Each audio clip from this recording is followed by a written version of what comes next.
Hi, everyone. Welcome to Craft Politics. I'm Joseph Lavoie. And I'm Andrew Percy.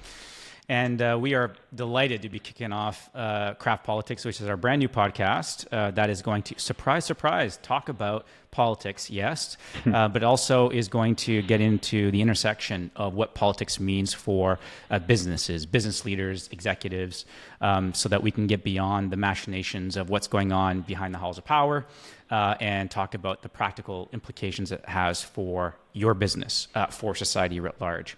And because we hold this belief that politics is best discussed over a pint of beer, we're also going to, in every episode, have a segment near the end of the show where we crack one open, maybe share some tasting notes, and ultimately talk about what we learned and heard in the episode, what it means, and just have a proper discussion about how politics is functioning these days. Like people used to, Joseph. Like when people used to go down the pub, hear different views, hear people have a different opinion to them, and everyone used to end as friends and just discuss it over a pint or a baby sham.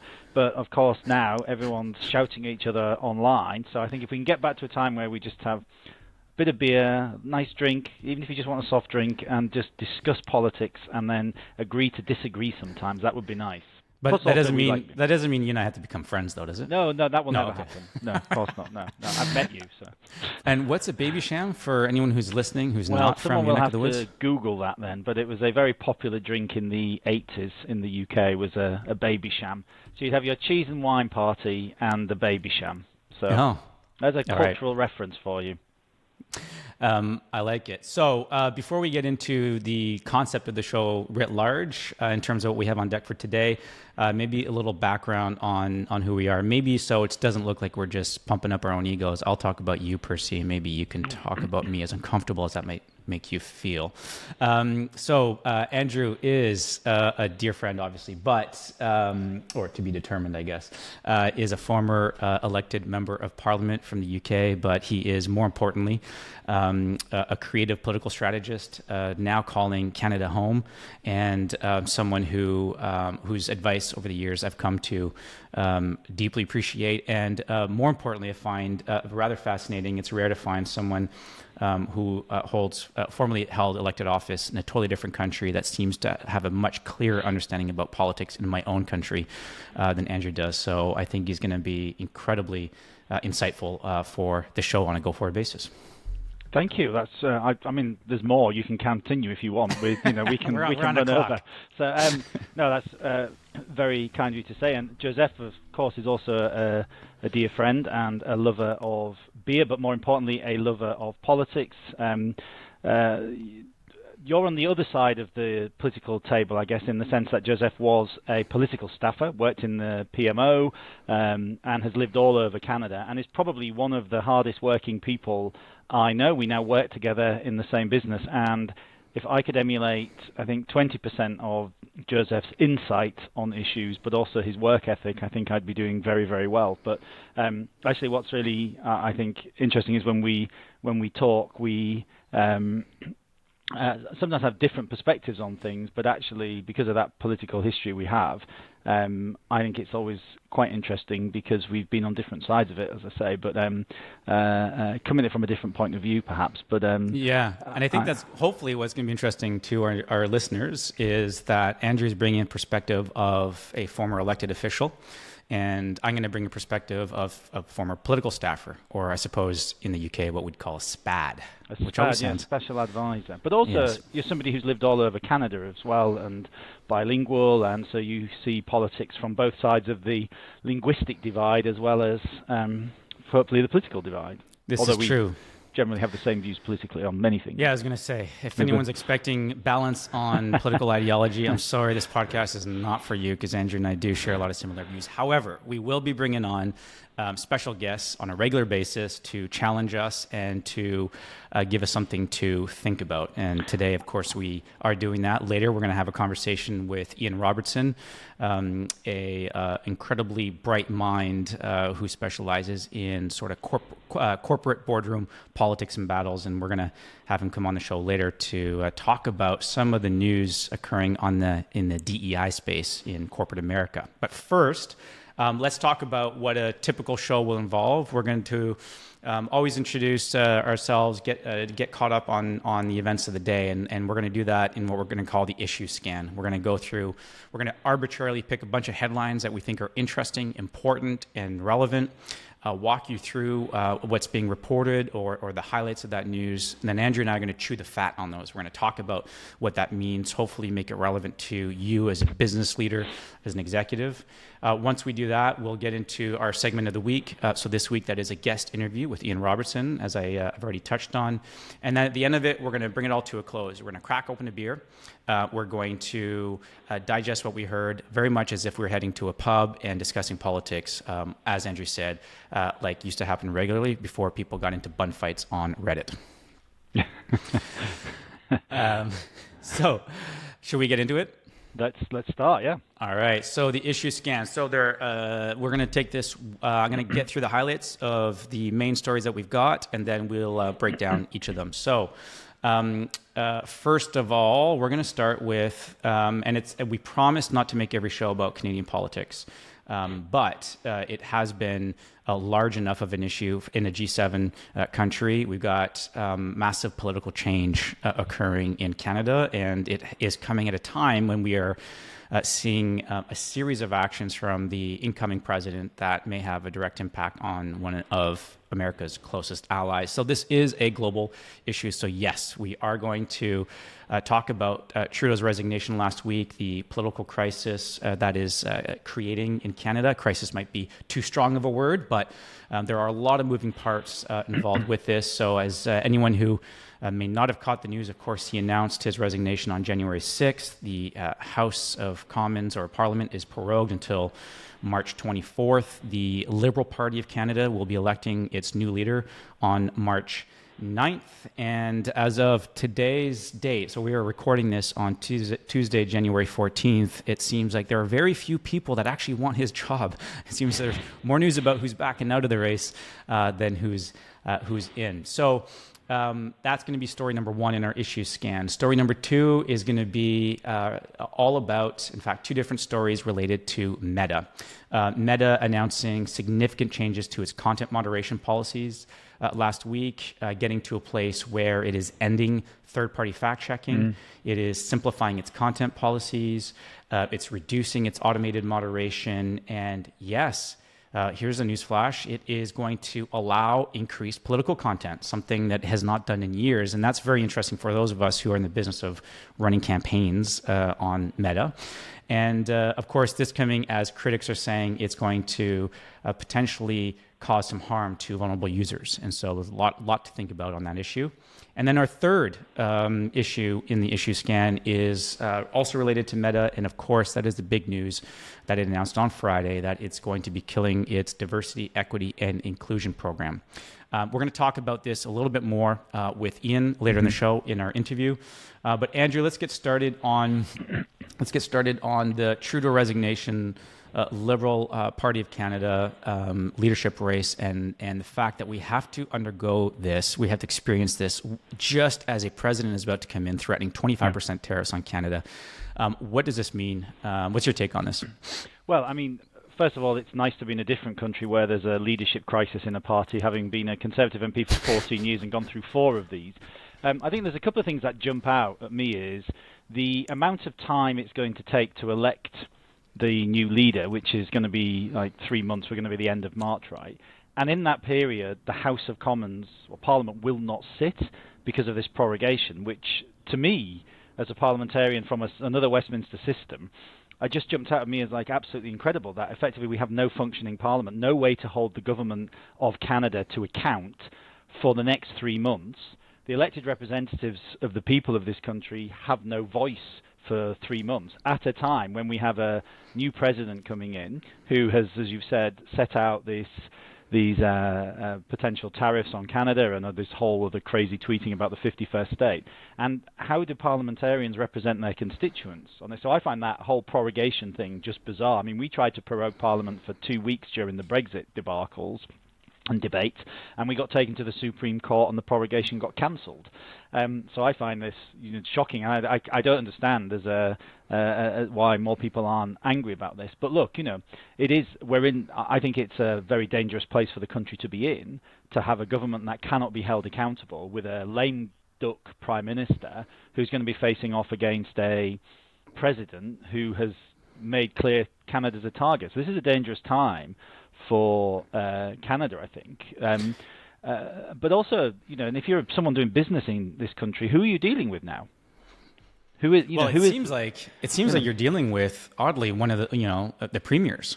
And so, we got a bit of a leadership. It's not quite a leadership. Well, it's a leadership vacuum, I'd say, federally, until such time as we have a new prime minister who's been duly elected by the people. I'd say we're in a leadership vacuum, because anyone holding that post, whether it's Trudeau or whoever temporarily replaces him as the leader of the Liberal Party, and of course it depends who they choose, whether they actually then become prime minister immediately. But there's a leadership vacuum in that space. And so now you're seeing, as a result, the premiers are stepping up and trying to appropriately flex the only muscles that we have, because if they don't do it, then I don't know what our options are. It's funny, I'm seeing reports that the premiers are going to gather with Prime Minister Trudeau midweek to figure out how to tackle some of these ongoing issues. And I just don't know how much you can reasonably get done with a prime minister who's a lame duck, who's on his way out.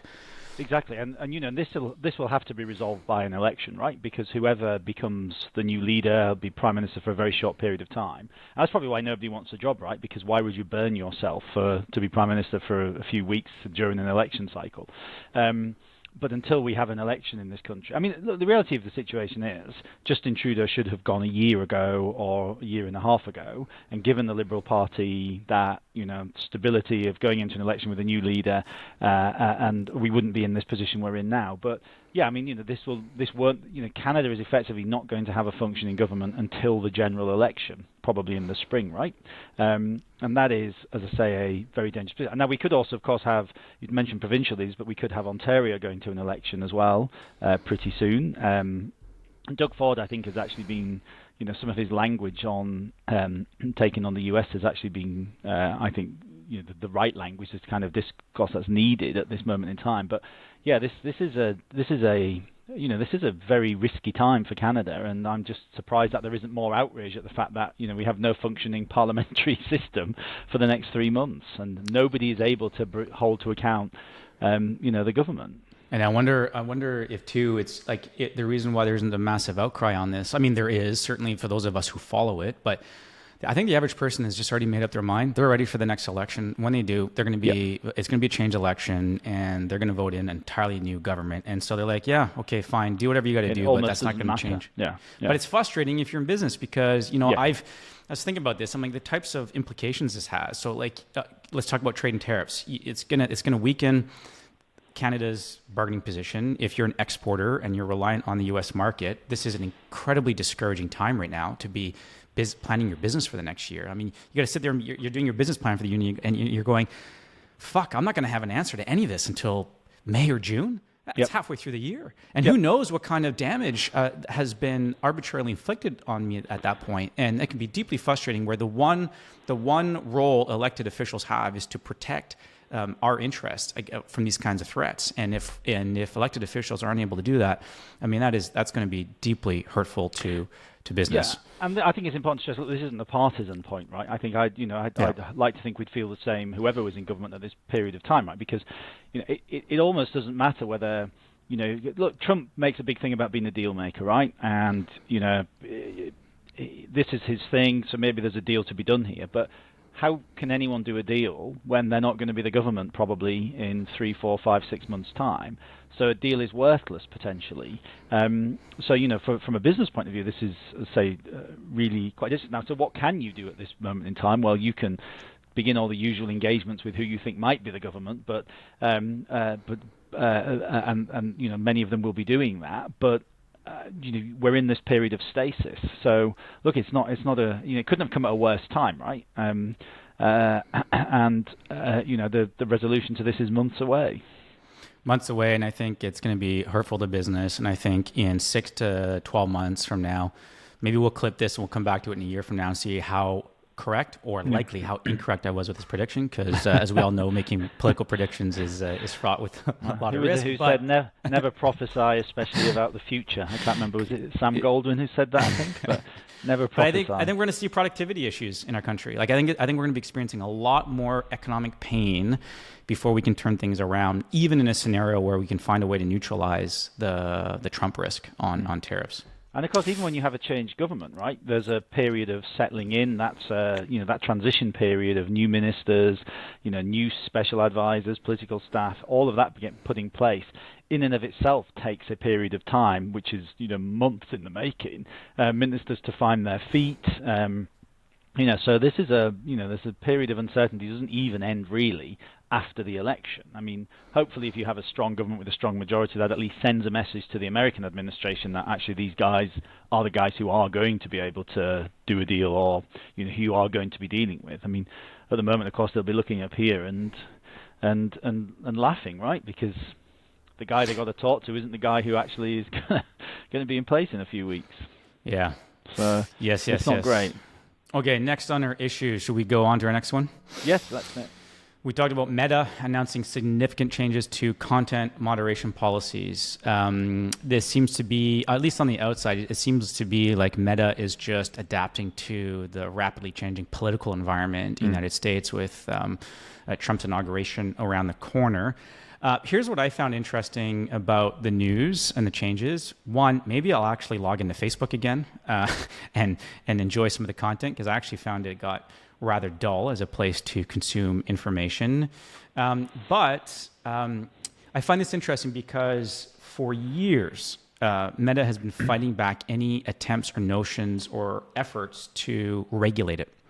And it's wanted to be self-regulated. And in the face of that, it now seems to be abdicating some of the responsibilities you would expect a self-regulated actor to have. And so if you're abdicating that and you're now saying, well, we're going to allow the laws of the land are going to guide our approach to moderation. And sure, yes, it's not like Meta's gone completely Wild West and allowing all forms of content. They're still going to be cracking down on the most harmful stuff, exploitative content. But still, it to me, I find it interesting that it is doing so after years and years of having to demonstrate that it can self-regulate. And maybe it's just that the political environment is such that they don't think that risk exists anymore. They don't believe that a Trump administration, or as it's probably its most important market, is going to suddenly start regulating the crap out of Meta. I don't know. What do you think, Andrew?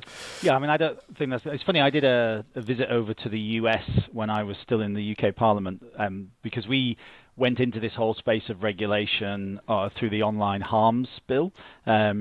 And the Online Harms Act, which was all about placing extra responsibilities on, providers, so that, yada, yada, yada. They had to have codes of practice, a whole range of things.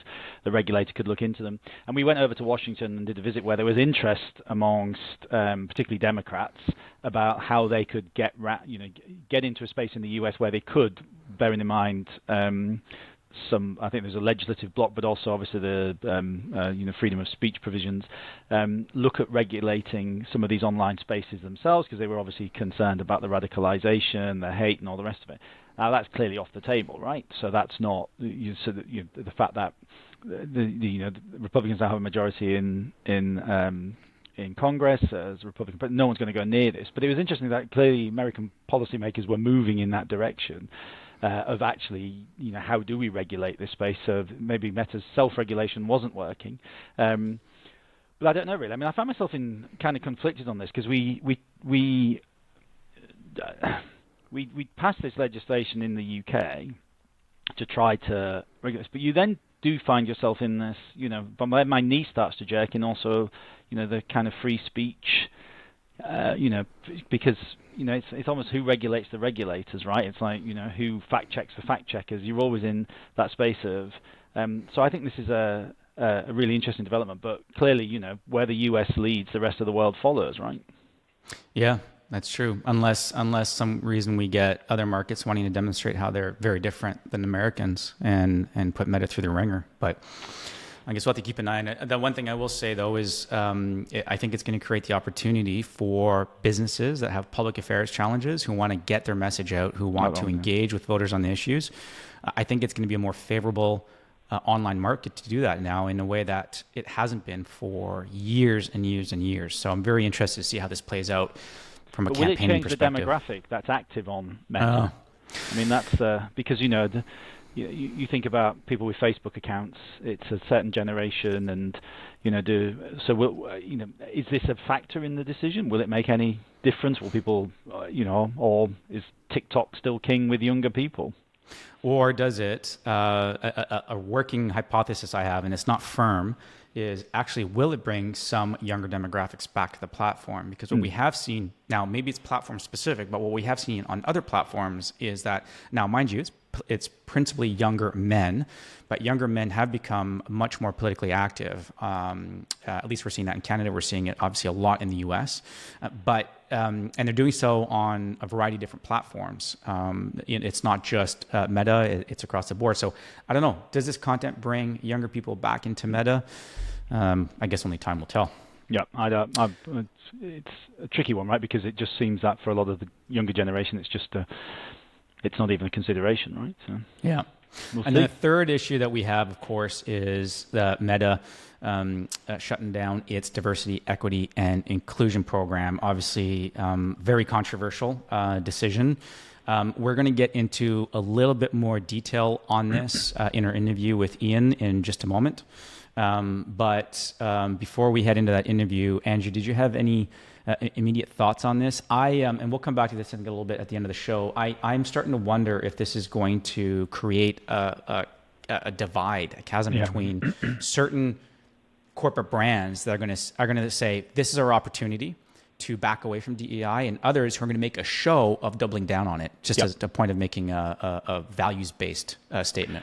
Well, look, I think it's another demonstration of how everything in politics is unfortunately retreating to these two camps of you're either for it or you're against it, and there's nowhere in the middle, right? Because we've seen Costco, I think, come out, and Apple have come out and said they're going to remain committed to DEI, and then there's a campaign now to boycott Costco. Well, good luck with that, because I don't know what your principles are, Joseph, but for me it's cheap laundry detergent trumps everything. So, the Costco can literally invade a small nation, and as long as the laundry detergent's cheaper, I think many Canadians will continue to shop there. But it's just that the fact that this is where, and I think it's reflective of just where politics has gone, right? Because we're in this space now where you either, as I say, you're in one camp or the other, as opposed to, look, there are lots of workplaces where there was work that needed to be done on diversity and inclusion and all the rest of it, right? And politics, the space I'm in, or was in, was one of those spaces, right? Now, it used to irk me a little bit that we never really fed into that. What about working class lads who have some of the worst outcomes, and it so there were nothing's perfect, right? But yet now it's you can't have a position in the middle of saying, well, actually maybe there's some work to be done here and we need to be sensible. It's either you're all in on this side or you're all out. And I think that so how does a business navigate that space, right? A business that's trying to do the best by its employees and trying to address some of the issues it may have around diversity and about getting women into whether it's engineering or whatever, or who tries to address that, then runs the risk of becoming a target for people who think anything in that space is uber progressive and is you're practically a communist. But then at the same time, there are people who seem to have taken this whole issue as an absolutist position, where no business will ever be able to do enough to satisfy the demands of some of the activists in this space, and it's just really regrettable. So I don't know how business navigates that, right? Because which side do you pick? And it seems to be at the moment we've got these big corporates coming out in America choosing a side. I don't know why Costco had to come out and choose a side. I don't know why. It's. But I just don't know how you navigate value signal. Yeah, it's a values thing, right? But you can think some of the work in that area goes too far, whilst also recognizing there are issues about how you support people from different backgrounds into certain roles and all the rest of it. Politics was a prime example, right? How do you make politics a better space for women or for people from ethnic minorities. That was legitimate questions to be asked around that, right? But it's if it's you're either for or against because that's your value. I don't know where businesses go on this. Yeah. Okay. Well, we'll see. Anyway, we'll see more with Ian, right? Yeah. So let's get to that. So. We're going to pipe Ian into the show. We're going to take a little break and get straight to the interview with Ian, and then we'll come back and do our hot takes over a pint of beer. Welcome to the show, Ian. Our first guest, Fame and Glory, of course, is going to come your way, no doubt. Ian is a hell of a strategist, which is why I especially wanted to have Ian on the show today. He's a partner at a new firm that he just recently launched called Jefferson Hawthorne, and has 2 decades of experience helping global leaders solve complex problems with an expertise in boardroom politics, and a career that includes being CEO of Kingsdale Advisors and Chief of Staff Campaign Manager to high-profile political leaders. And he's also a kindred spirit, like me, loves to use technology to improve his trade craft. So I always love picking Ian's brain and hearing from him and what he's up to. And so he's also the perfect guest this week because as we talked about in the issue scan, a lot of news coming out of Meta. So Ian, welcome to the show. Thank you for having me, and thank you for letting me be the guinea pig for your first episode. We'll probably give you a certificate or something. Yeah. Put you on some sort of loyalty program. Or blue okay, let's get into it. Can you break this down for us? Why has corporate America gone cold on DEI? If anyone's not paying attention, it might seem like it's kind of happened overnight. I've got my own views on how this has been a bit of a slower burn, but break it down for us. Why has corporate America gone cold on DEI? Sure. So first of all, let me say 2 things. Number one, I'm aware of the optics of having 3 white guys on here talking about DEI, so I understand how that might be perceived. The second thing is, when I'm dealing with clients and I'm working on these issues, it's not my role to advocate for one sort of policy or another. What I see my role is to help boards think through these issues and help them come to the right decision from a more strategic mindset. So in terms of how did this all come about and where does it come from, I think you have to look back to where it started. So I've been sitting in boardrooms for almost my entire career, and have had the privilege of hearing lots and lots of conversations. And over that time period, I can tell you that 5-10 years ago, and when boards were putting forward their corporate strategies, DEI was not part of the conversation. Yet here we are today, where virtually every single company has some sort of DEI policy or pronouncement that they've made. What I would say is the overwhelming reason for that is that companies were forced into that. And I don't mean that necessarily in a negative manner, but they were too reactive in terms of how they put these policies on the board. A lot of them woke up and felt some sort of pressure coming from their stakeholder groups and had to make a decision about how do they handle those issues. The climate was such at the time that most companies decided that they were going to over-index on putting these policies in to avoid having any sort of controversy around those. So there you have, 3-4 years ago, these policies got put in place. But what was absent from that was a lot of the strategic thinking around these issues. How are they actually going to be implemented? What is this going to mean in practice? For shareholders and for those who are really focused on the financial performance of the company, what does this really do to drive ROI? Not to mention what is the financial cost associated with these. So what's happening now is I think you're seeing a recalibration of these issues. I don't think it's driven primarily by the Trump victory, as I know a lot of people like to characterize it that way. I think that's a convenient excuse for a lot of people who have wanted to see this calibration come back to the center, if you will. But really what this is it's the byproduct of companies playing whack-a-mole with social issues, and now being in a position where they have to recognize that virtue signaling substituted for strategy, and now they're being held accountable for strategic decisions around these issues. Oh, that's interesting, the piece on Trump thing, because I've obviously come across a lot of that in the reporting, and I myself have been wondering whether that's just very coincidental or convenient timing, or whether there's just this broader shift by corporate America to just want to at least present themselves in a bit more of a favorable light with the incoming president's perspective of the world. But you're saying you think no, it's just there's a broader trend occurring here that isn't necessarily baked in Donald Trump's view of the world. Well, I think you have to look at the issue of stakeholder capitalism. So there's been a growing trend over the last couple of years that has this idea that the board, a company, is no longer just responsible to its shareholders and its employees. It has a broader responsibility to society as a whole. Now, along with that comes a whole bunch of peripheral decisions outside of the norm of what a director or a board would normally make that goes beyond the financial obligations of a company.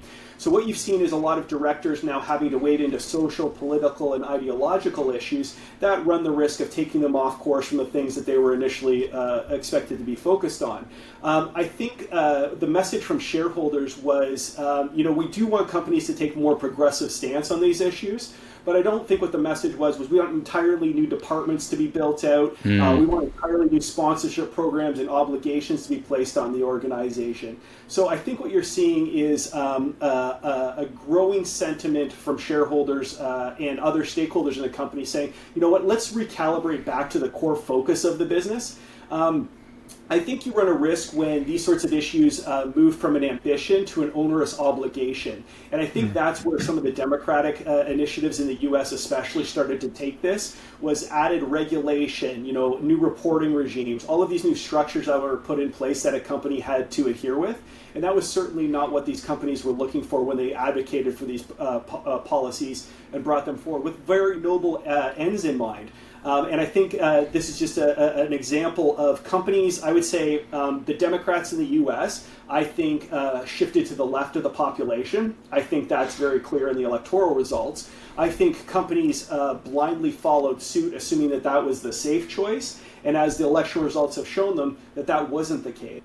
I do think, though, that election results tend to be the outcome of a social movement and an ideological movement, not the first step. How much of it, so just to jump in then, obviously you've said it's a shareholder reaction, but how much of that is driven also by a consumer reaction? Because I was thinking about, if you remember the Bud Light issue from a year or two ago, where Bud Light had sent beers to a trans activist, and that had produced this massive reaction from their consumer base. And is it who's driving whom? Is it simply shareholders looking at the dollar bottom line on it, or is it a reaction to that where consumers and customers are? Well, I think first thing I would say is those of us who are sitting in the economic hubs of our various countries that we operate in need to be careful to remember that we maybe don't represent the prevailing view of the broader populace in the countries that we live. I work with a number of companies who, well before Trump was even looking like he had a chance to win again, we're seeing a growing change in sentiment amongst their consumer populace around these issues. And there was a big bifurcation in terms of, I would say, the rural versus urban splits. Now, what's different, I think, than Canada than the U.S. is that in Canada, you haven't seen that reflected in buying decisions.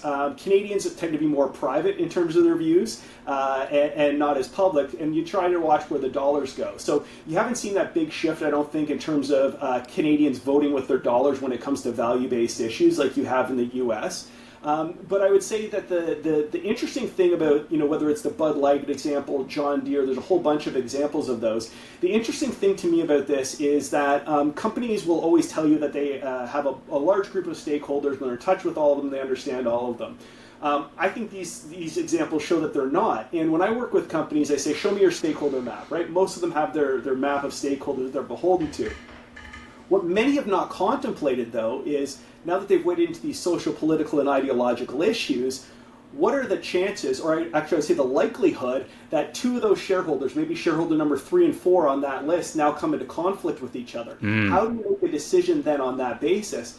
Layer in on top of that those commitments to the broader society as a whole that you've now set this. I would say set the standard that you're going to engage in and take those interests into consideration as you're making decisions. How does that all net into place? So what I would say is a lot of these decisions that you're seeing, Bud Light and all these other retraction on issues coming into play is because there wasn't that forethought from a strategic perspective thinking about, who actually are the stakeholders that I care about? Who are the stakeholders who I can afford to lose? One of the lessons I think that business can take away from politics is politicians are in tune to the fact you're not going to please everybody all the time. And corporations have tried to achieve this middle ground where you can where you can satisfy everybody all the time. And I think what these examples show us is that's not the reality, and a more strategic and discerning approach is needed when you're looking at these issues and making decisions in the first place. I've held this theory for a long time, which I say the last couple of years talking about, which is the concept that every business, whether it likes it or not, is in the business of politics. But then, seeing this evolve and develop, and I'm starting to wonder whether politics is becoming, whether it can become again sort of the third rail of any business. Like, is it even worth engaging on political issues these days, given the risk that's inherent, and given the fact that it's going to seesaw? I mean, I feel like there was a time when affirmative action was in until it wasn't in, and then DEI was in until maybe it's not in anymore. And then you layer on top of that the seesaw and the back and forth that happens between who holds power and who doesn't in any given political market.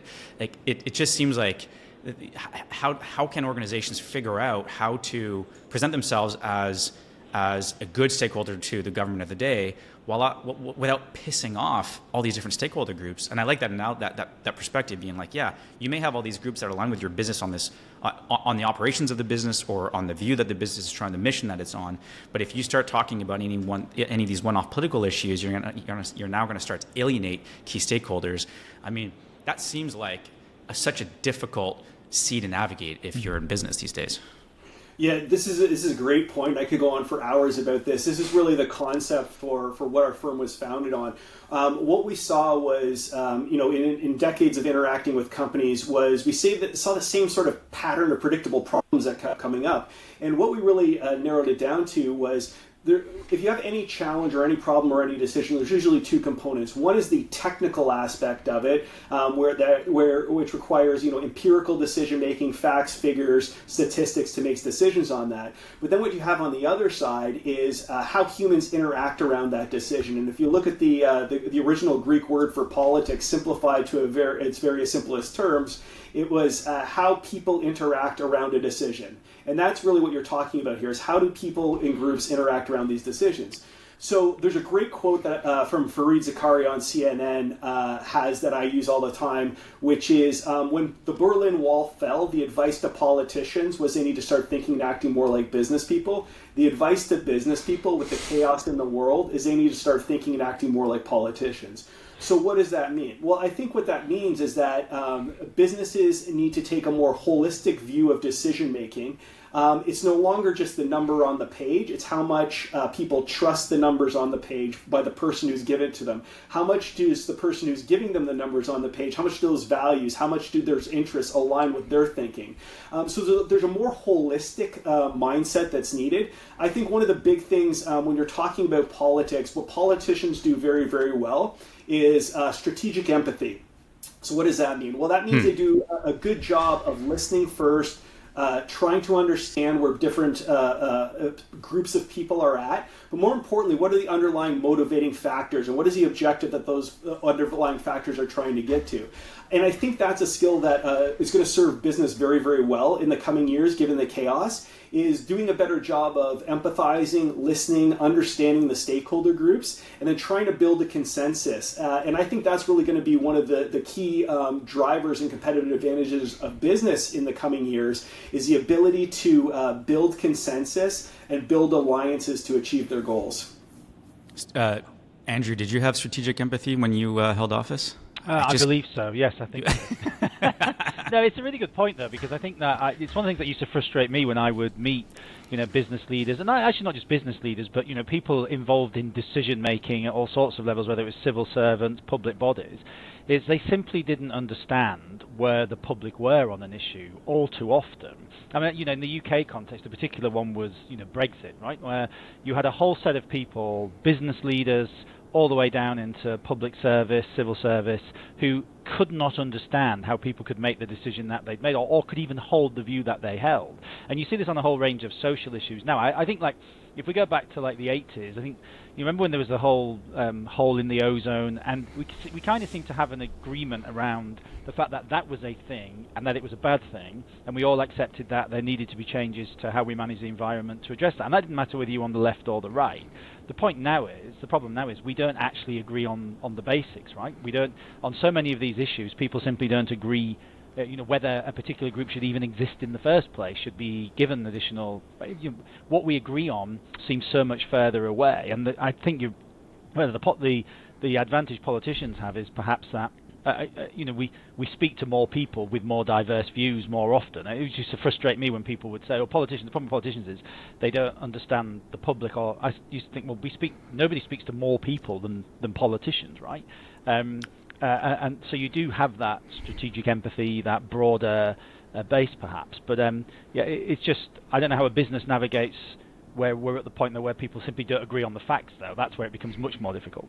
So my observation on this is it's one thing to read the newspaper and read the outcome of where views are taking you, right? It's another thing to understand what are the underlying motivating factors that are driving that. So one of the things that I do when I work with companies is, yes, this is the thing that you're reading in the paper, or yes, the politician is saying this, but what is actually underlying that? What is the thing that's driving that? And what you need to take into consideration is what are the values at a grassroots level that is pushing this stuff forward? Where is that politician or even business leader, where are they deriving their sources of power from? And what I mean by that is, when I talk to CEOs, one of the questions I work with them on is, what are you able to do that somebody else with the same title would not be able to do? And that delta is really the ability to create, amass, and exercise power. What is it all rooted in? It's all rooted in understanding the value drivers, the motivations at a very base level. Once you sort of decode that and what's motivating things, it makes those surface policy issues or day-to-day issues a lot easier. Much easier. And in many ways, it gives you a guiding north star for a lot of your decision making. Yeah, it's bang on. It's something I've been certainly talking to a lot of my clients about, which is you have to understand the values that are driving public opinion. You have to understand the values that drive the choices people make around not only the political choices, but around the consumption choices that they make. And I think that's just... But you've also then got to accept that people can hold those views and have those values, right? And part of the frustration I think a lot of people have felt in the last few years is the people who are making these decisions don't believe that the people lower down the food chain, as it were, should hold these positions in the first place, right? So you have to, in establishing that, actually value and respect the fact that people have these values, right? Whether you agree with them or not. Whereas it seems to have been in the last decade, it's very much been quite preachy from the top down. So it's like, well, these people, whether there are consumers, whether there are voters, whatever, shouldn't hold these views in the first place, and therefore, we're not going to respect the positions that they have. That's a good point in terms of how do you evaluate views. One of the things that I talk to my clients about quite a bit is we expect boards of directors to be, as fiduciaries, to be financially literate. Now that they've started to enter this area of stakeholder capitalism, where they're wading into all these ideological, social, and political issues, we haven't expected the same form of literacy. So what happens in that? Well, in the absence of a framework to make some of those more amorphous issues tangible, and you have a framework to make decisions on those, what happens is you default to personal values, personal biases, which then leads to what Andrew says, which is you may completely just dismiss a view that's contrary to yours without actually having an evaluation framework within the context of the corporate entity, not within your own personal framework. And that's a very different thing. And part of what my company was founded on was we want to take on problems for which there's no playbook. Well, we're entering a period here where companies are now in a whole area where there's no playbook. I would say if you look at what happened for the companies who decided to tweet on October 7th, they followed the same sort of framework and pattern that they had followed on every other social issue or political issue. But the thing they miscalculated here, didn't occur to them, was, well, wait a minute. We're going to have two very diverse groups of stakeholders. within a population, within our customer base, within our employee base, who may now come into conflict with each other based on what we say. And I think that was an eye-opening experience for boards, that a more sophisticated lens for evaluation is required, and just a more panoramic view of these issues. Nice. Well, to close us out, Ian, do you see this as a purely American trend, or do you think this is something that everyone's going to be concerned about around the world? Well, I think the experience of the American as a society, as a country, is very, very different than the rest of the world. Not only in terms of their legacy with racism and everything that's brought with it, but also their structure of government and how polarized they are. I think when you look at countries like the UK, Canada, that have a more parliamentary system, that idea of building collaboration and mutual decision making to get things done is sort of ingrained in who we are. So I don't think you're going to see that same sort of binary decision making and mindset. I think what you will see, though, is a recalibration where stakeholders start asking questions and say, hey, wait a minute, you went off in this area here and started focusing on all of these social, ideological, political issues. What's the strategy with that? What's the ROI? One of the things I work on with companies as we're going through this, and not a lot think to ask, is, well, let's see what the quantified numbers are in terms of the sponsorship dollars you're spending around all of these issues. Because normally what happens is they've started writing checks to avoid being canceled. Well, that all adds up pretty quickly, and you can't take those sponsorship dollars away. You have lots of shareholders who are asking questions about executive compensation.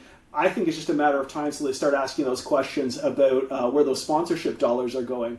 But the last thing I would say on this is if your position, whether in the UK or Canada or Australia, on these issues is we're not American, that's not a strategy. You need to take a more thoughtful and strategic approach. Not only in the case that you're worried that you might get hit and asked to push away from these things, but in the event you want to go out and defend these things in a more thoughtful, rational way, then you need to start building a strategic case, an ROI case to get these things done. The last thing I'd say on this, what I would be concerned about, and I'm not sure a lot of companies have thought about this, is what happens when this issue of DEI moves from one of a conversation about values to one about a competitive advantage against the United States? It can easily be construed as another piece of red tape that's going to be onerous on companies to comply with. And if you set up shop in the U.S., you're not going to have that. So it takes us from the social conversation to now one of economic competitiveness. And I think the wedge that's coming for companies in Canada, at least, is they've made the argument over the last number of years that they're moving forward with DEI, ESG, all of these initiatives because, number one, it's better risk management. And number two, diverse companies, socially conscious companies tend to perform better. Well, if you're now going to calibrate away from any of those issues, inherently you're saying as a company, we're prepared to take on more risk and we're prepared to operate suboptimally. And that's a tough question to respond to when you get asked it. Nice. Well, look, I appreciate, I've learned so much from this chat, Ian. Deeply appreciative of your time and you coming on the show today. Thanks for having me, guys. All right. Ian Robertson, I thought that was extremely insightful and interesting. And so now we're going to make sense of it. And of course, the only way to make sense of it is over a pint. So, Andrew, I've got today the Double Drip Coffee Stout from Superflux, which is one of our favorite breweries. Let's be very honest. I've chosen Double Drip Coffee Stout because there has been so much news breaking at such a rapid rate that I feel I am spending a lot of time, late nights and early mornings, trying to make sense of it. And I've gotten to the point where I need a little bit of caffeine. So I thought coffee in my beer is the appropriate thing for this week. So I'm going to pour this open. What do you have? I've gone for a cold IPA, which, as you know, is an IPL. I say this is just an in-joke to trigger poor old Joseph about what he claims are distinct beer styles. But I've gone for a Red Truck beer. I like Red Truck. They do good food, but also I've gone for it's the Chili Willy's cold IPA. And we're day drinking, so it's relatively lower in alcohol, I think. Yes, it was when I checked. Oh, no, it isn't. It's actually quite strong. But also, I thought, well, a cold IPA because a chill wind has descended upon the Liberal Party of Canada and perhaps upon the governance of this country at this moment in time. So what better way to get through that than with a cold IPA, something that's clean and crisp, that can clear the palate, and that clears the palate as we're going to clear the political palate ahead of a new Prime Minister, followed by probably another new Prime Minister. New Prime Minister. All right, well, here, cheers. There we are. Cheers. I'm not going to drink it all because I do need to function, but cheers. Yeah, likewise. So, just a couple sips. I look like a failed airline pilot with this gear, so I'm going to have to get some of your stuff because it's hard to drink with this. So. Yeah. Okay, what are our executive takeaways? Really what sense are we making of today's topics? I was intrigued by Ian's take that sort of virtue signaling is out. Yeah. And this idea that strategic empathy is in. But is it though? I mean, is it out? Because, when you have Costco and Apple coming out saying what they've said today, and, is it really gone yet? Can we class that as virtue signaling? I think it is virtue signaling. And I think it is one, I think it's a strategic corporate decision. I think clearly the execs at Costco or Apple have said, no, we have a lot more to gain. Our business has a lot more to gain. We can appeal to more consumers if we take a clear position on this. Right. And obviously, they're going to alienate some aspects of their consumer coalition. But I think they've somehow made the calculation that it's worth that price because it's going to deepen the relationship that brand has with its customers. Wow. So virtue signaling may be out from some brands, and I personally think it's going to depend on how responsive the board is to specific shareholders and shareholder activists. So yes, we have seen John Deere, Harley Davidson, now seeing Meta make some adjustments based off of potentially societal political impacts, but I think it's going to depend on who holds elected office, so to speak, in the boardrooms, and that'll determine whether brands take a point of view. So are we going to see a situation where our consumer choices are going to be determined by whether a brand is woke or a non-woke brand? Is that how we make our choices then? So does the laundry detergent I buy and where I buy it from now have to come down to whether that laundry detergent maker or the retailer shares my values or not? I mean, is this the world we're heading into? I mean, it feels like that's the direction we've been heading into for a while, doesn't it? For a while, yeah. Yeah, I mean, I think it's increasingly, I feel every time I purchase something, it's a value statement. So I'm buying craft beer because I want delicious craft beer, and that's very part of my identity, and I'm pretty snobbish about it. I don't want to be seen drinking a macro beer, but more seriously. But at the same time, though, you will go and buy from a brewery which might have all sorts of signs up in its midst which probably don't align with your political values. That's true. Because I've always been of the view that I don't like boycotts, I don't like divestment campaigns. I think that generally these can be misused and misaligned. So therefore, I don't know whether I do want to make a choice around. I want to make a choice because the thing I want is a good product. I don't want to have to make the choice on the basis of do the people selling it to me share my values or not? Because frankly, in a democracy, that's impossible. Because we should all be able to, goes back to the conversation, if we should all be able to go down the pub and share a delicious beer or a baby sham or a lime cordial and disagree, right? Yes, and I don't know one thing. I don't know that it matters what position Costco takes on some of these issues. My wife will still want to go and purchase our snacks and some of our key household items from there because you're not going to find a better price. And in these economic times, that matters. And so long as I'm fortunate enough to be in a position where I can afford it, I'm always going to want an iPhone. So then it is virtue signaling, right, on the part of the company, because it's not actually about driving a customer base, because Costco know customers are going to come to them because of value, and Apple know people are going to inexplicably come to them because they inexplicably want an iPhone. Right. I'm a Samsung man, so. What about the concept of stakeholder capitalism needing a reality check?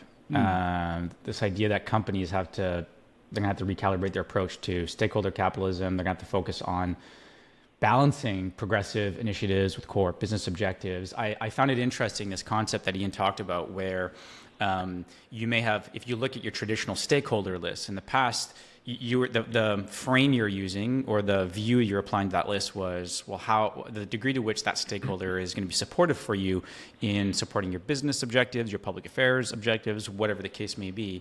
But now you have to sort of add this third dimension to it, which is if I take these specific policy positions, particularly those that intersect with sort of societal debates, I may inadvertently piss off my own stakeholders.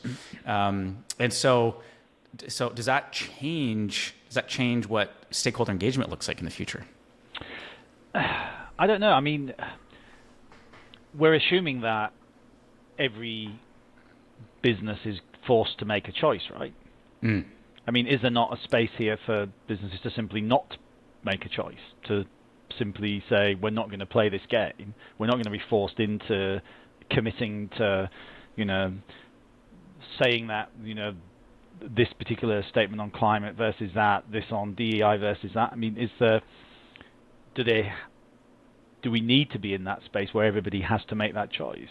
But I mean, if we assume that increasingly stakeholders and customers, whatever, will demand that, then, I mean, for public affairs people, that becomes a real opportunity, right? Because, first of all, I'm not sure how good many businesses are at necessarily understanding always where their customers are on a whole range of issues, right? So if you want to know where your customers stand on a particular hot political topic at the moment, then do you have the facilities of the wherewithal to be able to do that? That's where I guess public affairs, the sort of stuff we're in now, comes into its own, perhaps. But yeah, and I wonder if that's just part of the broader trend. And certainly, anyone who's been paying attention to the rise of Pierre Poilievre in Canada, a Conservative leader, he's been particularly clear on the need for corporate Canada to figure out how to engage real people, voters, in the future.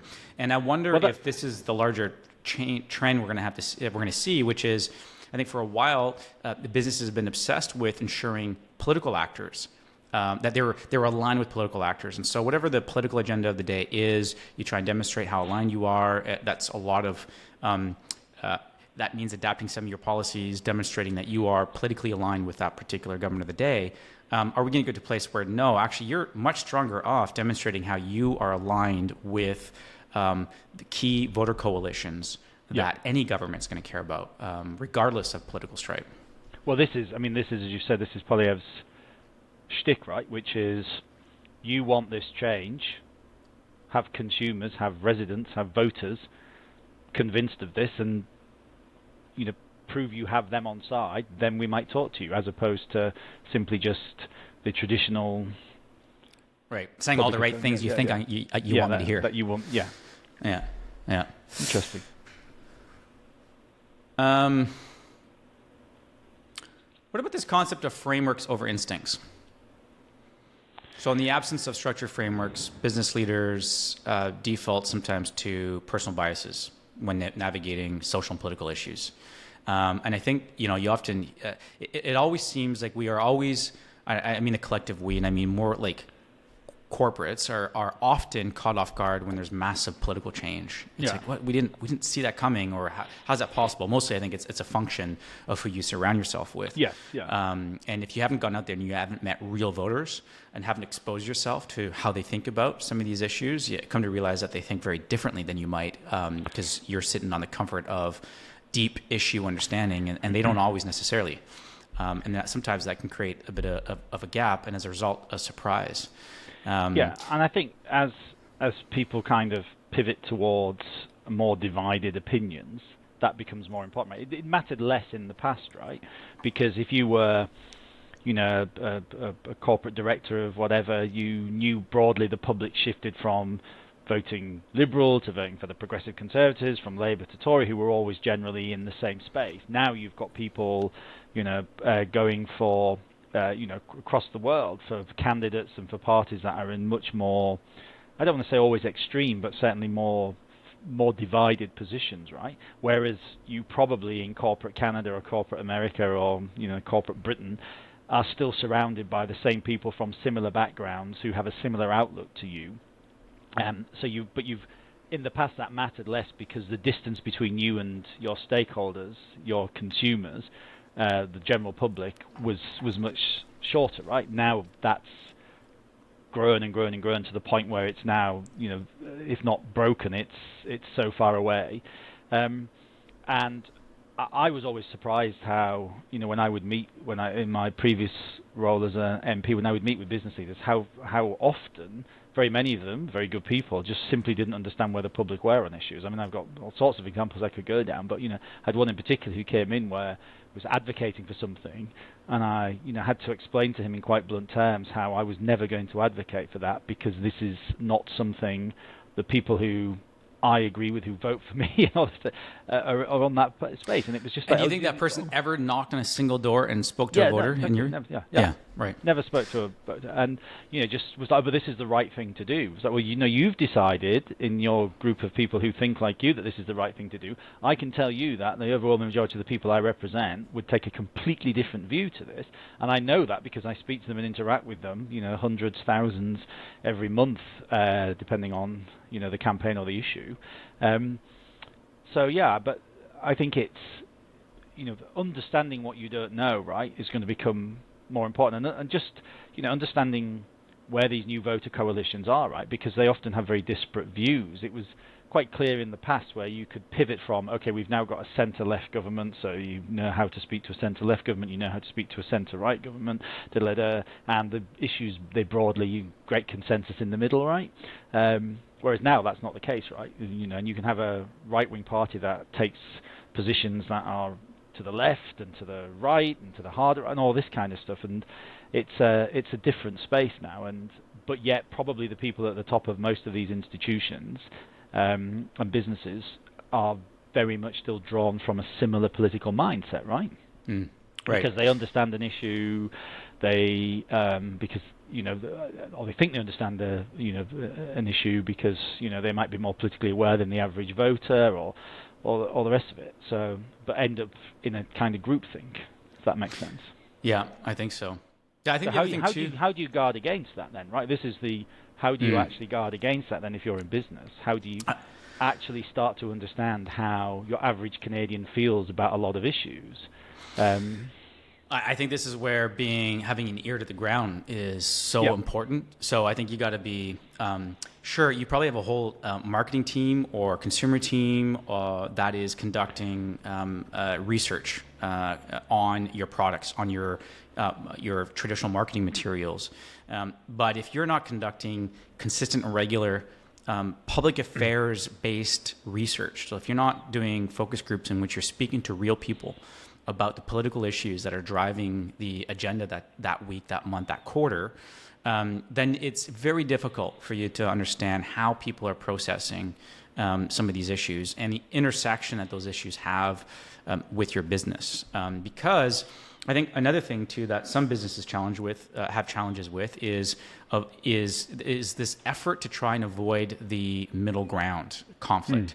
And so there's a desire to we want to be obviously appealing to as many people as possible because that's how we grow our market share. That's how we get more customers. That's how we stay out of political trouble. But sometimes that means you fail to appropriately demonstrate your alignment with the very same people who are going to decide who's in government in the next election cycle. And it's very difficult to be in business without caring about who's going to be in government for the next 4, 8, 12 years. And so you do have to engage with your customers on political issues. It doesn't mean you have to become political, I think. No. You have to have an understanding of what they're thinking. It does also mean you might have to accept that people may hold views that you're not particularly comfortable with sometimes on some of these issues, right? And that can be difficult for people to accept because it's like, oh no, we just need to tell them more why they're wrong. And that's what politicians in the centre ground have been trying to do, right, in Western democracies for a long time, just shout more loudly at people about how they're wrong and they'll all suddenly flop back to the middle. Well, that doesn't seem to be working, right? What do you think about this being an American the DEI stuff being an American thing versus a rest of the world thing? Look, I think most things in America happen at a more extreme level, and I use extreme. That's maybe not the right word, but at a more verbose level. than they do in most other Western democracies, right? However, most things that manifest in America do manifest in Canada, in the UK, across Europe, Australia, wherever, in a slightly different way. Sometimes a more genteel, shall we say, less shouty way. But I think, inevitably, America is such a leader as it is, and the trends do tend to follow. So I think the nature of the debate will be louder around these issues in the US, but let's not pretend that there's not the pressure in this country, right? There are, and there is pressure in Canada, as there was in the UK, on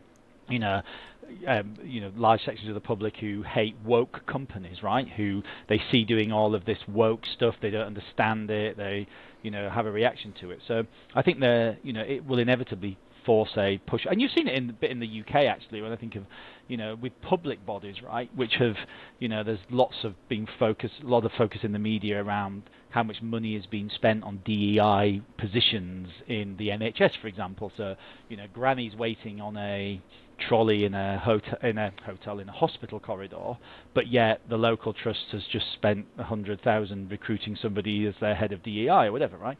So it will manifest in other countries. I just think it'll maybe be in a less verbose way, but yeah, I think if you're in business here or anywhere in the West, you have to think, okay, is this a trend there's going to be it's like everything, right, which becomes a cultural.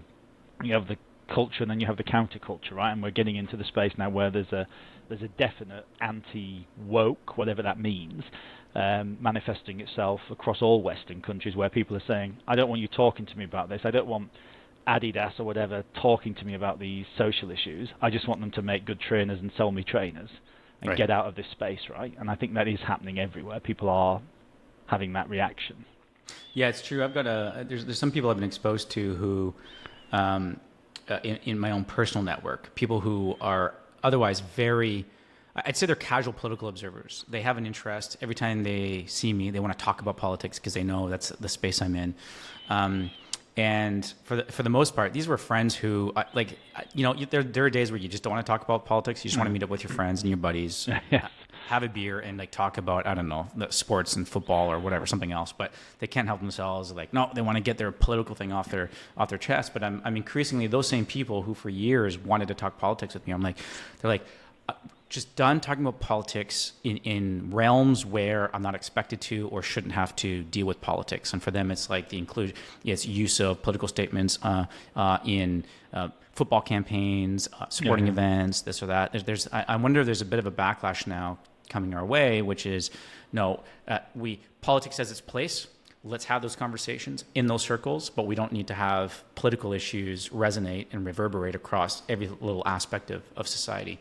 And I wonder how much of that, too, is just a reflection of people just tired of the fighting and the polarization and just always feeling every time they engage on these issues, someone is going to get attacked, no matter what side you're on. Well, I'm a bit like that with beer, right? We're here at the pint, right? The old days of you used to go down the pub and the pub landlord, he had his views, but everybody used to argue and all the rest of it, right? But actually, you do find it even in beer, right? You go into some breweries where everything that hits you is a political statement, and it's like, I just want to come here and have a nice beer, maybe some nice food, and just for us to talk about everything else in life other than politics. So I think people are tiring of that. But look, we're coming at this from our particular political perspective, and it's always important to check ourselves, right? Because actually, while we're having this conversation about how people are growing tired of this, there are also other people on the other side of this debate who are having the opposite argument of saying, actually, not enough has been done, more needs to be done, more pressure needs to be put on businesses, on institutions, on schools, on whatever public bodies, to have more of this stuff. So it's not resolved, right? It's not guaranteed that things will all go the way of Meta and the removal of these policies, as we're seeing with Apple and Costco and doubtless others by the time this goes out. So, there is still that pressure in the other direction as well, of people saying, well, actually, this company isn't doing enough. You've seen it particularly with the, conflict in the Middle East, which we'll save for another day, where, the whole campaigns around divesting have actually gathered pace in the last year or two, to the point where institutions and businesses have reacted to take action. businesses that should have no place in this space of the Middle East conflict have found themselves having to take a stand. Right. So I'm not sure it's necessarily all going back in a different direction, because there is still a lot of pressure in the other way. Yeah. And we sometimes And I just have think to, the people we speak to probably are people who are more, likely to agree with us. Again, it's that whole check your biases, I guess. So yeah. Well, which we'll aim to do with some different perspectives on the show. We'll bring some different people on. Well, who can also, I challenge did us as spend well. most of my parliamentary career voting against my own party, so I think I'm like quite Right. quite good at challenging conservatives myself, right? A pretty good record on that with my own side. So. but it's important for us to recognise that. To close us out, do you think when I did the issue scan at the top, I categorized what we're dealing with in Canada as a political crisis? Do you agree with that, or do you think I'm exaggerating a little? I don't. I wouldn't. Look, I mean, it's easy it would be really easy for me, because I'm on the conservative side of politics, to say yes, it's a crisis. I lived through some real political crises in the UK, right? I don't think we're in that space, right? This is a fairly normal process of a leader who clung on by his fingernails, because prime ministers always cling on by their fingernails, having to be literally dragged out. And yes, it's a crisis with a small c, but it's not a crisis with a big C. Well, now that said, we are facing a bigger political crisis in this country with what's about to happen in the US, right? Where that may very well be a crisis, because if we end up with 25% tariffs and a president who seems to have so little respect and regard for this country, its northern neighbour and closest ally and biggest trading partner, then that could become a political crisis, right? That's a very dangerous position. And when Trump put out his first 51st state thing and Governor Trudeau, you're like, okay, yeah, maybe it's funny. But the fact it's continued, and some of these, that is really quite concerning. And which goes to my point. I've always said that, as a conservative, I don't believe Donald Trump is a conservative, right? And that might... Yeah, me too. That gets a violent reaction sometimes from people. But this is not a man conservatives should look at, in my view. And not that I would have wanted the alternative either. It was a Hobson's choice. But yeah, so we're in a political crisis, but I'm not sure necessarily it's not the one of internal making at this stage. It's the crisis is really what's about to happen potentially from the south, right? Right. Well, maybe something the premiers can save us from in the short term. Well, let's hope so, because not having a functioning government is, as somebody who, as I say, served in a period of time in the UK where we effectively didn't have a functioning government, is not good for the nation. It's not good for the economy. It's not good for business. It's not good for the public. These things have to be resolved, and the sooner the better. Definitely. Okay, well, I think we have sufficiently made sense of the world over beer. We've put the world to rights. What's your take on your beer? It's really good. Actually, this is really nice, and I'm not saying that just because I hope somebody from Red Truck one day looks at one of those things and gives me a 10% discount when I go in, although that would be very nice. No, we want a beer sponsorship. Yeah, beer sponsorship, that would be lovely. Yeah. But it's actually a really good beer. I think cold IPAs as a style are where, we should be heading. They are very crisp. It's lovely. Crisp, it's really clean, nice. citrusy, properly clean. Well, this stout is... How's the stout? Yeah. It's delicious. It tastes of chocolate. It tastes of coffee. It tastes of vanilla. I'm getting a little bit of, I don't know, some type of like bourbon type notes in it. So is it the Mark Carney or Christia Freeland of stouts? Which one is it? Ooh, good question. Mark Carney, right? Because it's smooth. It's like, Yeah, I think it's going to be Mark Carney. Right, yeah. okay, right. Smooth and surprisingly charming. I actually thought his bit on the on Jon Stewart's show this week. Look, my assumption with Carney was always that I just assumed he was dry as cardboard, dry as toast, stiff as cardboard, and I had little expectation about his ability to charm anyone. And I thought, maybe you don't share his sense of humor or Jon Stewart's sense of humor, and depending on where you sit on the political spectrum, you'll think they're geniuses, or you'll revile, find them repulsive. But if I'm trying to be rather objective about it, I actually thought he was rather charming on that show. I don't think that type of charm guarantees that he wins the next general election if he is the next leader of the Liberal Party. But He's certainly smooth, smoother than expected. So yeah, you're right. This double drip reminds me of Carney. So does that mean I've got the Christia Freeland of beers then? Yeah, I don't cold know. and icy. Cold and icy. Yes, cold and icy, and one's enough. I'm not. Well, maybe in a future one of these we should, unless we get cancelled, we should maybe run through the runners and riders when we know who are the runners and riders of who might be the potentially shortest serving Prime Minister of Canada. Yeah, let's do that. Maybe next week we'll have a clearer sense of that. Maybe we'll be able to set up a lettuce a la Liz Truss, right? Yeah. And see who, what lasts longer, the next Liberal Prime leader or the lettuce. So. I like that. What's the Canadian version of lettuce? Well, whatever it is, it'll be very expensive. That's all I can tell you, having been somewhat shocked by the cost of living comparison. It'll have to be something we can buy at Costco. Yeah, well, yes. If I'm not a member, though, I don't know how you get in. It seems too confusing. So it's anything you have to be a member of generally keeps me out. So there we are. Oh, there you go. Good. All right. Well, I thought that was interesting. I enjoyed your takes. So that brings, I think, to an end our first inaugural episode on craft politics. Big thank you to Ian Robertson for joining us, particularly joining us at a time where, as far as we know, we don't have a single viewer or listener to the show. Now, hopefully that'll change. If you do enjoy this, listen, right? So for the first 5 minutes, your mom's nicer than mine. We're going to ask you, if you did enjoy it, please help us out. Give us a 5-star review on whatever platform you got this in. And what we're going to try and do, if you are a Spotify listener, is every week we'll put in a poll. So pull up your Spotify, give us an answer on that poll. We can try and review what we will do is review the results of that every week. And it'll be just a nice way for us to hear from you directly. And so with that, I think we'll bring this show to a wrap. I'm Joseph Lavoie. I'm Andrew Percy. All right, we'll talk next week. Au revoir.